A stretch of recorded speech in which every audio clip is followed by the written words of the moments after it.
news yet. Jeff's going to talk to us about parking in Coolman Court.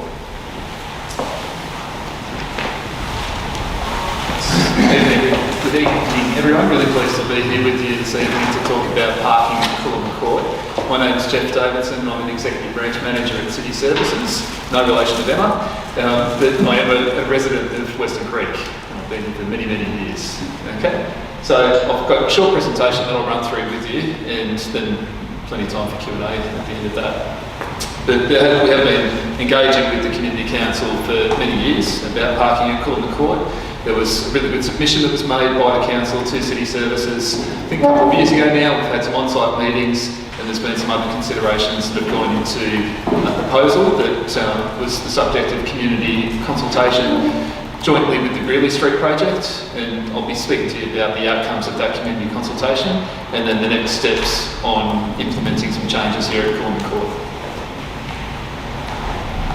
So firstly, there were a couple of identified concerns that were brought, that City Services was aware of, but was also brought to the attention of City Services by members of the Weston Creek community.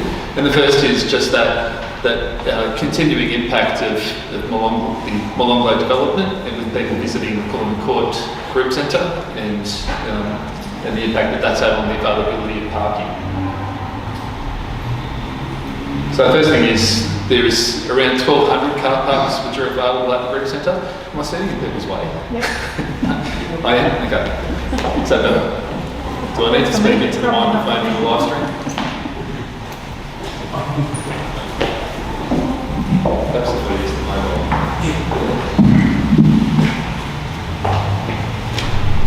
That's working?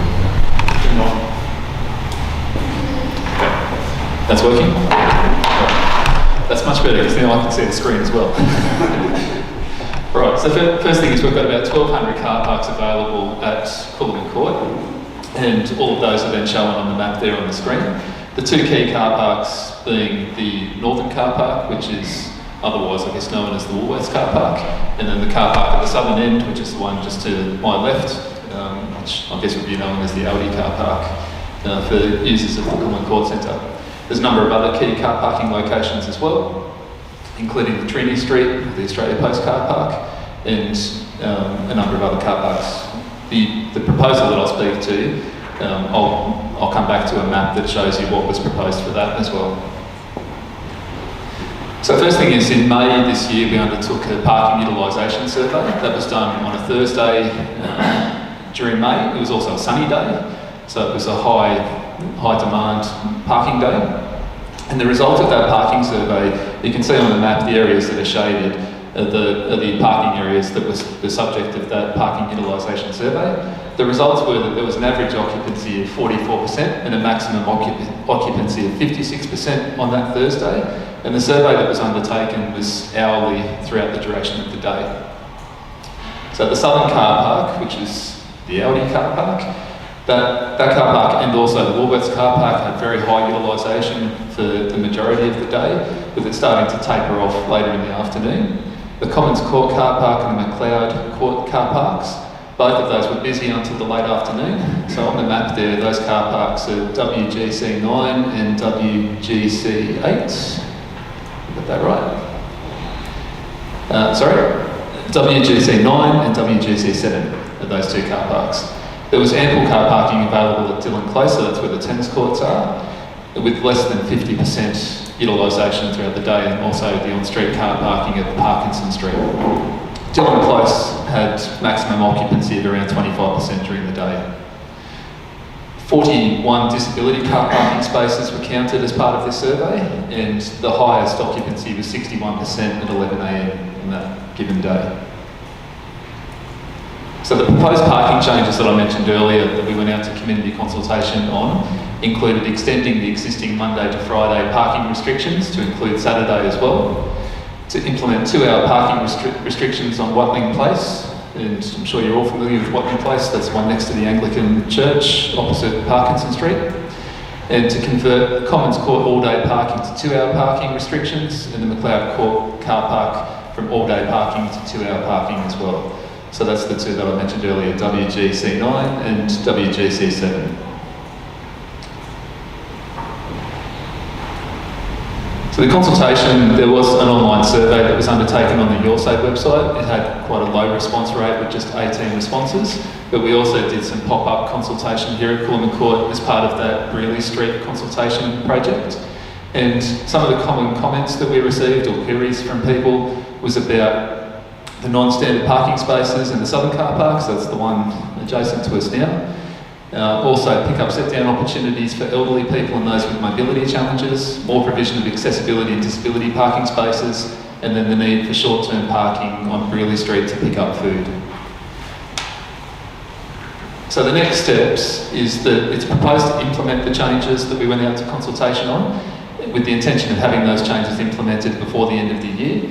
We'll also review the parking spaces in this car park, given the road safety concerns that were raised by people during that consultation, and we'll also investigate the potential for the park and ride spaces on Lowett Street to be converted from park and ride to long-stay car parking.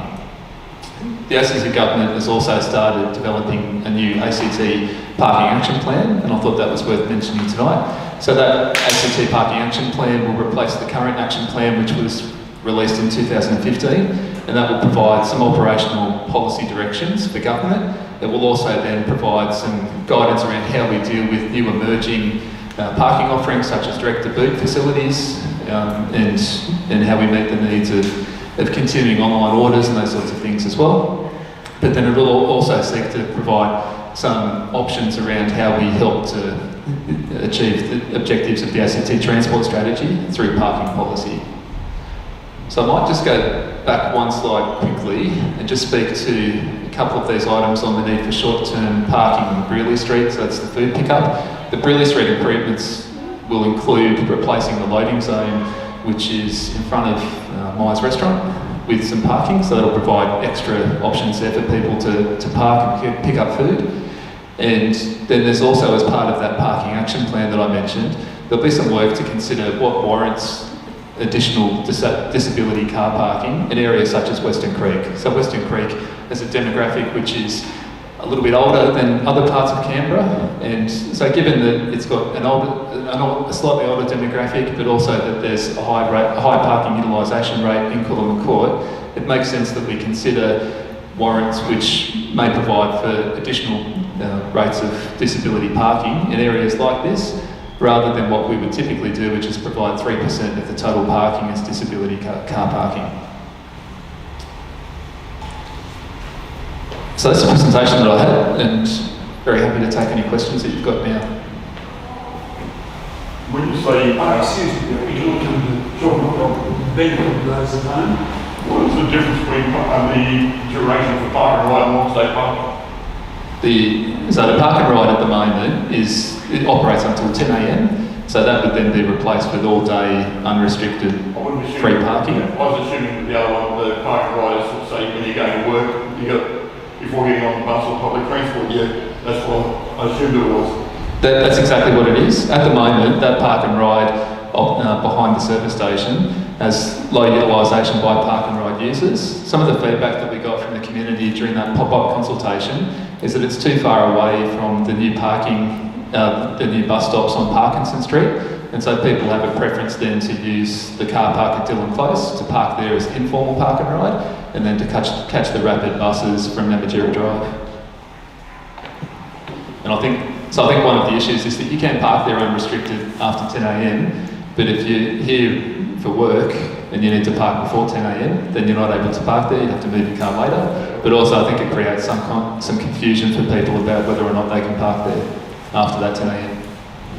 Hey Jeff, is there a plan for enforcement? I mean, I've lived in Weston Creek for 30 odd years and frequent the shops a fair bit. I think I've seen parking inspectors here once in that time. So do any light change times and hours and things like that? And I mean, I've traded, just like parking the loading zones a lot, and there just doesn't seem to be any enforcement of particularly loading zones, and there's less loading zones now. So like the one over here, the post office gets filled up all the time. On the other side in the court there gets filled up with just people casual parking, and the 2-hour parking limit is great as long as it's enforced. No, you're right. I mean, enforcement does help with achieving some, short-term behaviour change. It's not always sustained through enforcement, but Access Canberra does undertake parking patrols. And I can get some data for you, and we can pass that on to the Community Council. But they do undertake that parking enforcement in accordance with the regulatory framework that they have for parking enforcement. And a lot of that is really about focusing on illegal parking behaviours that cause safety concerns, or if it's causing issues for people that are trying to shop at the centre, that will also be a reason for them undertaking enforcement. But they also try to ensure that there's education as well, so that they're not just coming out here and pinning people.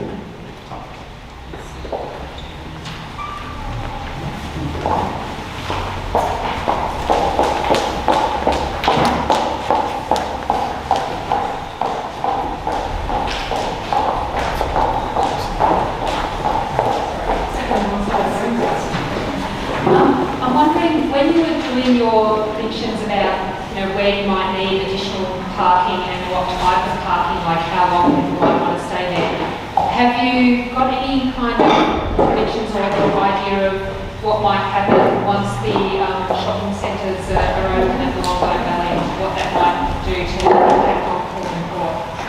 Yeah, so we'll actually have a look at that as part of the parking action plan. So the parking survey that we've undertaken is helpful. There's also some other analysis that we can undertake to look at what trends we expect to occur over time, and then we can make adjustments here at Coolum Court as well. The key focus at the moment with the changes that were proposed and that we're planning to implement before the end of the year is really about freeing up spaces for visitors to Coolum Court so that they can more easily get a car park when you're coming here for shopping or for other reasons. And that's really the basis then for moving those all-day car parks or changing those all-day car parks at those two court locations to 2-hour parking. So we've got more parks for people who are visiting the centre, particularly at those really busy periods. And Saturday, I know, is a really busy period down here at Coolum Court. Just gives a few extra options there for people to park, with all-day parking available at other areas, including Dillon Close, where we noted quite low utilisation, particularly during the week. Hi Deb, I'm a long-term resident of Weston Creek, and I'm in a walking route. We go for an hour and then I have coffee for an hour. So I hope that's 2 hours, then some of us go shopping after that. So are you going to leave the 4-hour parks there, so we're legal if we go over the 2 hours? Yeah, so we're not proposing any changes to the existing parking arrangements, other than implementing the Saturday restrictions, and then also changing the all-day parking to 2-hour parking at those two court locations. So 4 hours going to stay just at here. That's right. Good, thank you.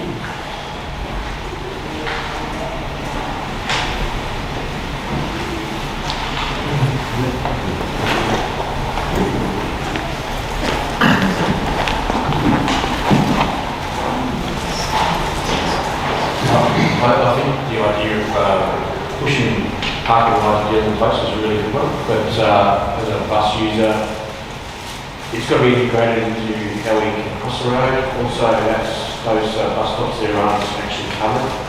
So we want to encourage that change in behaviour, think a little bit of not just car parking. I know that's your role, but just pass on to the others who are supplying the pedestrian crossings and some nice new bus shelters as well. No, that's really good feedback. I'll pass that on to the team at Transport Canberra.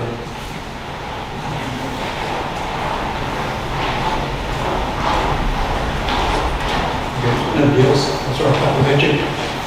I take it you're going to try to get the ones out here to comply with the Australian standard? So we'll do a safety review and have a look, and then we'll assess what we do from there. But the first step is that we'll come out, we'll have a look and just assess the safety, and then make decisions after that. So I'll be able to confirm once we've undertaken that safety review. I'm happy to make a movie to help them. I can tell you it's not good. The other couple of points, down in Dillon Close is becoming a de facto park and ride. I don't see anything in there about actually designating this park and ride. No, that's right. So at the moment, you're right, it is operating as informal park and ride. When we remove the formal park and ride from Lydale Street, then we'll need to give consideration about whether we actually signpost Dillon Close to have a designated number of park and ride spaces. We'd encourage you to, because otherwise there will be nothing. And the closest park and rides are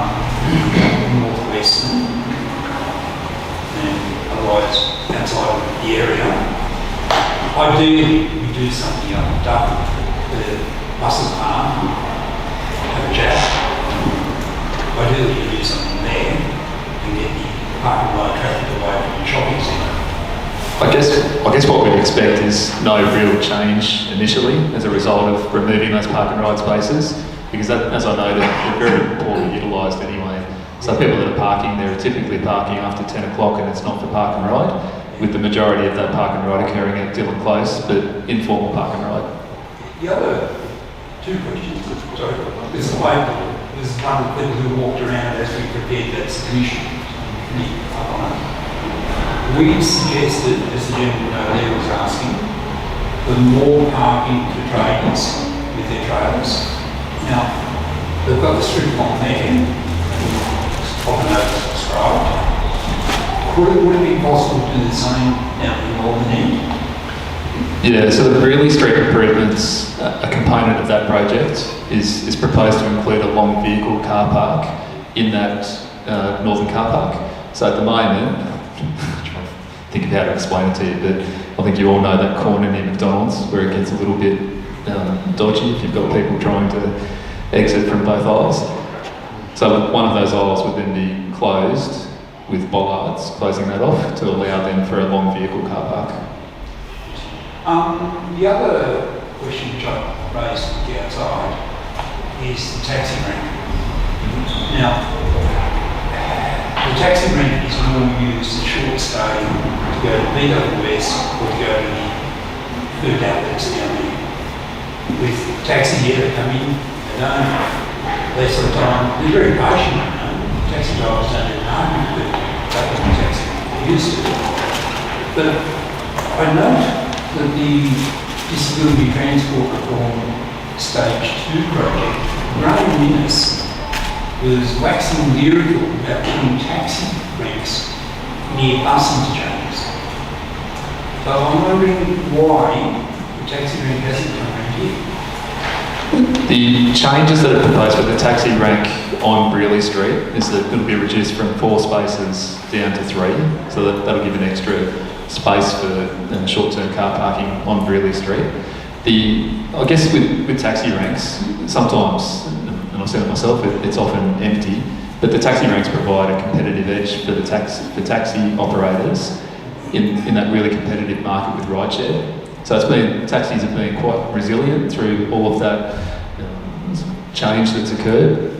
And the taxi ranks are really valued by taxi operators because it gives them that competitive edge.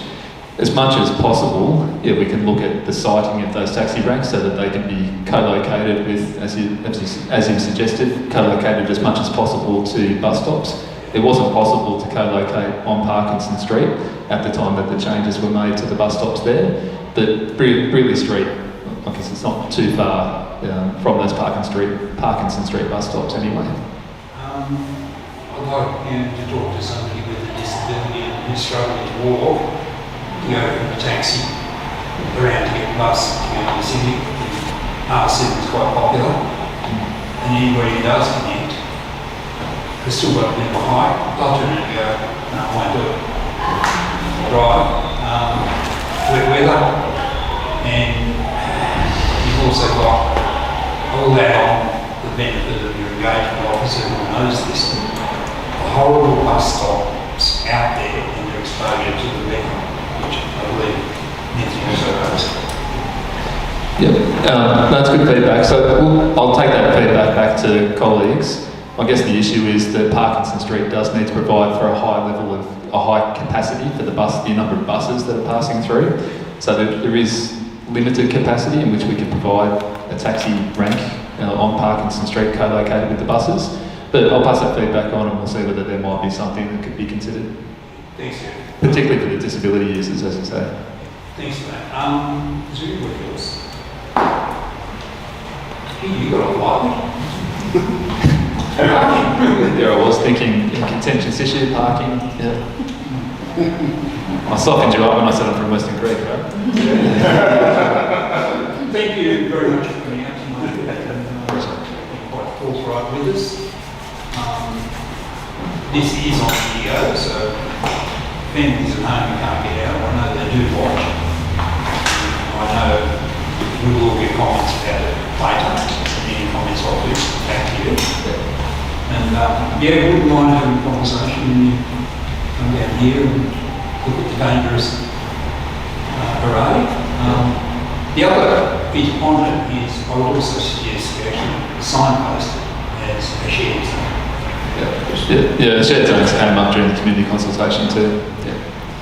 For your benefit, a few months ago we had the container deposit guys come in with containerised idea.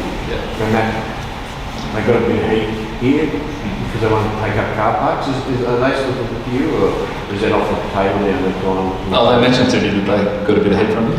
Yeah. So it's mentioned as a sensitivity in the parking consultation that we undertook. I guess we still need to look at options where we can provide the container deposit scheme so that we can increase those opportunities for people, but just noting that there are sensitivities in this location with high demand for parking. So it's still something that is under consideration. But the parking pressure is noted.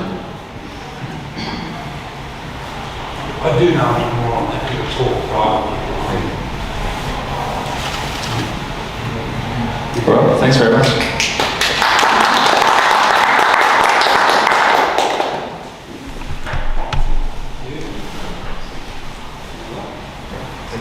Thanks, everyone.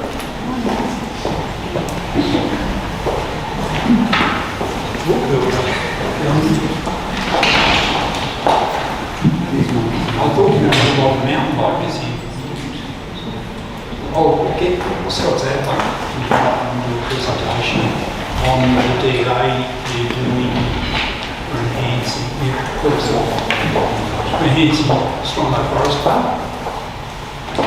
To make it better for people to ride and use.